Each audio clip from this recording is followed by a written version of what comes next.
Good morning all of you. RBS degree college Meja खास के online platform पे सभी छात्रों का हम हार्दिक स्वागत करते हैं। छात्रों, आज जो है बीएससी एजी 4th सेमेस्टर के अंतर्गत जो आपका सब्जेक्ट है introductory agro metrology and climate change के अंतर्गत जो हम टॉपिक लेकर आए हुए हैं वो है विंड, टाइप्स ऑफ विंड। जो है मतलब इसका अर्थ ये है कि हवा और हवा के प्रकार क्या हैं, हवा हमें किस तरीके हमारे मौसम को परिवर्तन करती है, या हवा के द्वारा क्या कहते हैं कौन कौन सी चीज़ें प्रभावित होती हैं और ये कितने प्रकार के पाए जाते हैं। आज इसी विषय पर हम लोग अध्ययन करेंगे छात्रों। ठीक है, आइए स्क्रीन पर चलते हैं। पवन, विंड जो है, जिसे हम एक गतिशील वायु को हम पवन कहते हैं। मतलब कहने का अर्थ हमारा ये है कि जो हमारा पवन है वो गतिशील होता है। फिर उसके बाद यह गति जो है पृथ्वी के सतह के लगभग समानांतर रहती है। पृथ्वी से कुछ मीटर ऊपर तक के पवन को हम सतही पवन और 200 मीटर से या अधिक ऊंचाई के पवन को हम उपरितन जो है पवन कहते हैं। ठीक है, जब किसी स्थान और ऊंचाई के पवन का निर्देश करना हो तब वहां के पवन की चाल और उसकी दिशा को दोनों का उल्लेख होना चाहिए कि हमारा पवन कितने जो है एक तरीके से जो है स्पीड से चल रहा है और कितनी ऊंचाई पर चल रहा है। ठीक है, उस चीज़ का उल्लेख होना मेट्रोलॉजी में या मौसम विज्ञान में, तभी जो है मौसम विज्ञान का सही अनुमान आप लगा सकते हैं। ठीक है, फिर उसके बाद पवन की दिशा का उल्लेख करने में जिस दिशा में पवन बह रहा है उसका उल्लेख दिक्सूचक के निम्नलिखित 16 संकेतों से किया जाता है। ठीक है, चलिए 16 संकेतों से जो है इसे प्रदर्शित किया जाता है छात्रों जो है। ठीक है, जो हम बता रहे हैं कि 16 संकेत के रूप में कैसे प्रदर्शित किया जाता है वो हम आपको बतला रहे हैं कि जो हमारा हिंदी में इसे उत्तरी जो है बोला जाता है या नॉर्थ बोला जाता है, जो एक इंडिकेशन होता है कि वायु का वेग किस दिशा में और किस ओर हो रहा है। उसके बाद जो है NNE मतलब ऊ पू जो है उत्तर उत्तरी पूर्वी दिशा, इसे बोला जाता है। फिर आपका उत्तर पूर्वी NE हो गया, फिर पूर्वी उत्तर पूर्वी हो गया, फिर पूर्वी जो है हो गया, फिर पूर्वी दक्षिणी पूर्वी हो गया। ठीक है, जो एक दिशा का अनुमान लगाया जाता है कि हमारा हवा जो है या पवन किस दिशा में जो है और किस जो है उत्तरार्थ या पूर्वार्थ में बह रहा है। ठीक है, दक्षिणी पूर्वी SE, उसके बाद दक्षिणी ध्रुवी पूर्वी जो है, फिर दक्षिणी आपका। तो इस तरीके से जो है पवनों को जो है एक तरीके से जो है उनकी दिशाओं का निर्धारण किया जाता है या इंडिकेशन किया जाता है या उन्हें इस जो है क्या कहते हैं पॉइंटों में दर्शाया जाता है समझने के लिए कि हमारा पवन जो है किस दिशा में जो है क्या कहते हैं बह रहा है या गति कर रहा है। ठीक है, फिर उसके बाद अधिकांश यथार्थता में से पवन की दिशा बताने के लिए यह दिशा अंशों में भी व्यक्त की जाती है। जब पवन दक्षिणा आवर्त में जो है दिशा में परिवर्तित होता है तो जैसे उत्तरी से उत्तरी पूर्वी और पूर्वी जो है दिशा तक जो है पवन की गति जो है बह रहा है, तब ऐसे परिवर्तन को हम पवन का दक्षिणा आवर्तन और वामा आवर्तन दिशा में परिवर्तन जैसे ऊ से उप और पू का विपरीत पवन जी कहा जाता है छात्रों जो है। ठीक है, तो पवनों की दशा जो है या दिशा इसी तरीके से इंडिकेशन के जो है निर्धारित की जाती है। ठीक है, फिर उसके बाद वेधशाला में पवन द्विकी सूचक नामक उपकरण हवा की दिशा को बताता है।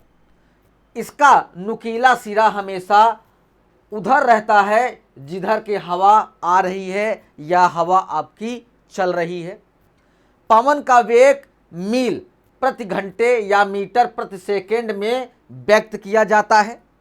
सतह के पवन को मापने के लिए प्रायः प्याले के आकार का पवन मापी काम में लाया जाता है।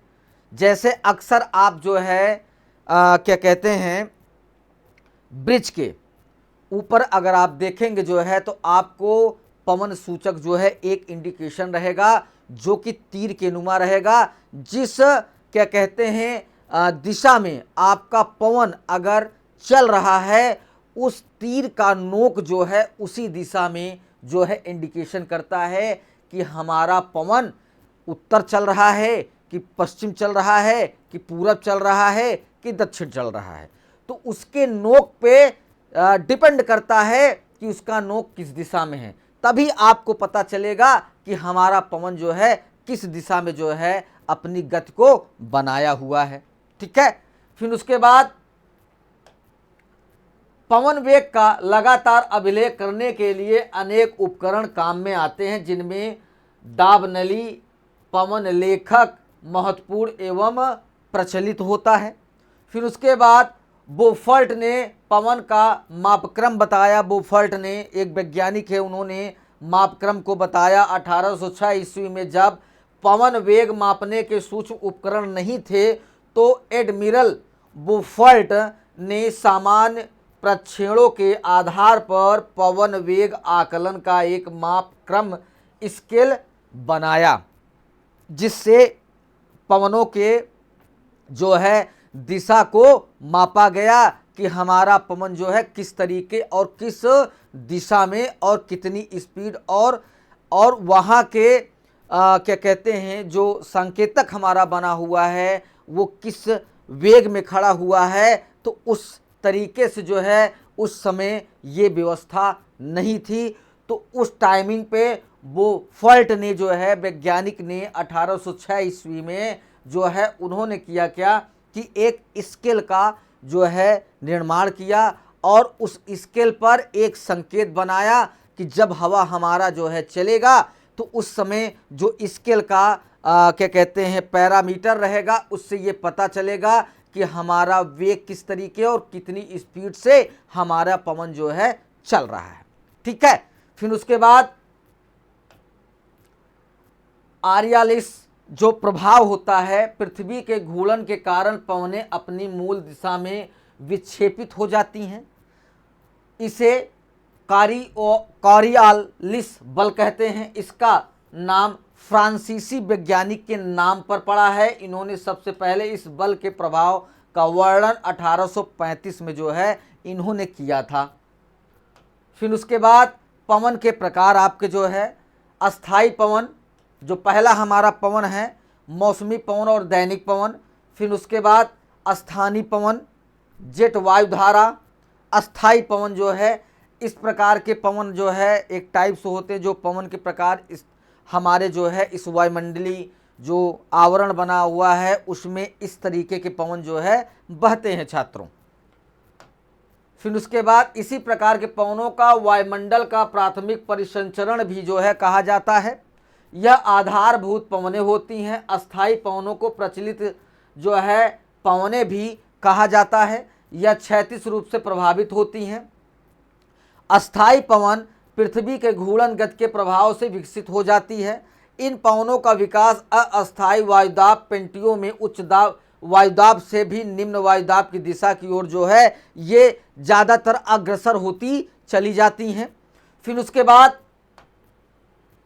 अस्थाई पवन के जो प्रकार हैं वो हम बतला रहे हैं। व्यापारिक पवन, पछुआ पवन और ध्रुवी पवन, ये तीन प्रकार के जो है अस्थाई पवन होते हैं। जो व्यापारिक पवन हमारा होता है ये पवनें दोनों गोलार्ध में उपोष्ण उच्च वायुदाब में कटिबंध से उष्ण विषुवत रेखा निम्न वायुदाब के कटिबंध की ओर जो है प्रभावित होते रहते और चलते रहते हैं। फिर ये पवनें वर्ष भर एक ही दिशा में लगातार बहती रहती हैं। इसी प्रकार के पवन फेरल के नियम के अनुसार उत्तरी गोलार्ध में अपनी दाएं ओर और दक्षिणी गोलार्ध में अपनी बाईं ओर जो है प्रभावित होती रहती हैं व्यवहारिक पवनें। ठीक है, फिर उसके बाद जिसे हम आम भाषा में या गांवी देसी भाषा में हम पुरवैया पवन भी कहते हैं, जो व्यापारिक पवन जिसे हिंदी में हम लोग अच्छे से अगर जानते हैं तो जिसे हम कहते हैं कि आज पुरवैया चल रहा है, तो इसमें जो है मौसम गर्म रहेगा। ठीक है, नमी पाई जाएगी, तो उसे हम एक व्यापारिक जो पवन है उसे हम पुरवैया पवन भी कहते हैं। अगर आपको व्यापारिक पवन नहीं याद है तो आप पुरवैया पवन के नाम से भी अगर आप इसे उल्लेख कर देते हैं तब भी जो है आपका अध्यापक आपको नंबरिंग जरूर करेगा छात्रों। ठीक है, उसके बाद पछुआ पवन आता है। पछुआ पवन भी आप लोग जानते हैं। इस प्रकार के पवन पश्चिमी दिशा से चलती हैं। यह व्यवहारिक पवनों के विपरीत दिशा में पश्चिमी से पूर्वी की दिशा में चलती रहती हैं। फिर उत्तरी गोलार्ध में इसकी दिशा दक्षिण पश्चिमी से उत्तर पूर्वी की ओर और दक्षिणी गोलार्ध में उत्तर पश्चिम तो दक्षिणी पूर्वी की ओर जो है इनकी गति पवन जो है लिए रहती है जो है। फिर उसके बाद यह दोनों गोलार्धों में उपोष्ण उच्च वायुदाब 30 डिग्री से 35 डिग्री, कटिबंधों से उपध्रुवी निम्न वायुदाब 60 डिग्री से 65 डिग्री कटिबंधों की ओर जो है चलने वाले अस्थायी पवन हैं। पछुआ पवनों का सबसे अच्छा विकास 40 डिग्री से 65 डिग्री दक्षिणी अक्षांश के मध्य पाया जाता है, क्योंकि यहाँ पर जल अधिक मात्रा में पाया जाता है। इस वजह से पछुआ पवनें तेज और निश्चित दिशा में बहती रहती हैं जो है। फिर उसके बाद ध्रुवीय पवन आपका आता है। यह पवनें बहुत ठंडी होती हैं। इनका जन्म ध्रुवीय उच्च वायुदाब से होता है। वायवीय पवनें व्यापारिक पवनों की दिशा में बहती हैं। यह उत्तरी गोलार्ध में उत्तर पूर्वी से दक्षिण पश्चिमी और दक्षिणी गोलार्ध में दक्षिणी पूर्वी से उत्तर पश्चिमी की ओर जो है प्रभावित होती रहती हैं। ठीक है, फिर उसके बाद ध्रुवीय पवनों के कारण सभी महाद्वीपों के पूर्वी तटीय भाग पर वर्षा जो है होती रहती है छात्रों जो है। फिर उसके बाद मौसमी पवन एक एवं दैनिक पवन भी होते हैं, वो हम बतला रहे हैं। इस प्रकार के पवनें ग्रीष्म, शीत, वर्षा ऋतु जैसी विशेष ऋतु में जो है उत्पन्न होती रहती। मतलब उस समय मौसम अगर बना तो बारिश हुई, हवा आया और क्या कहते हैं, फिर उसके बाद कुछ टाइमिंग बाद चला गया। तो ये मौसमी पवन और दैनिक पवन इसी तरीके के होते हैं। मौसम बदलने पर इस प्रकार के पवनें समाप्त हो जाती हैं। इसका क्षेत्र सीमित होता है। दिन और रात के तापमान में अंतर के कारण मौसमी पवनों का जन्म भी होता रहता है। दैनिक पवनें एक प्रकार की मौसम पवन है। फिर उसके बाद इसकी उत्पत्ति भी दिन और रात के तापमान में अंतर के कारण होता है। ठीक है, दैनिक पवनें दो प्रकार की होती हैं, समुद्री और स्थलीय समीर और घाटी एवं पर्वतीय समीर जो है, इस प्रकार के जो है दैनिक पवनें पाई जाती हैं। समुद्री एवं स्थलीय समीर समुद्री तटीय क्षेत्रों में दिन और रात में प्रभावित होती रहती हैं इस प्रकार की पवनें, जबकि घाटी और पर्वतीय समीर पर्वतीय क्षेत्रों में पहाड़ों पर ऊपरी भागों में ये पवन जो है बहती रहती हैं। उसके बाद स्थानीय पवन आपका होता है। स्थानीय पवन की उत्पत्ति एक स्थानीय स्तर पर तापमान और वायुदाब के परिवर्तन होने के कारण होती है। स्थानीय पवन की उत्पत्ति एक स्थानीय स्तर पर तापमान और वायुदाब में परिवर्तन होने के कारण होता रहता है। फिर उसके बाद आता है जेट वायुधारा। जेट वायुधारा पृथ्वी के वायुमंडल में क्षोभ मंडल में तीव्र गति से बहने वाली पवनें होती हैं, जो कि पश्चिम से पूर्वी दिशा में बहती हैं। जहाँ पे क्षोभ मंडल का जो स्तर है छात्रों जो है, वहाँ पे जितने भी आपके हवाई जहाज या जेट होते हैं जो क्या कहते हैं वहाँ पे उड़ान भरते हैं, तो वो इस जो है जेट वायुधारा में जो है उनकी उड़ान भरी जाती है।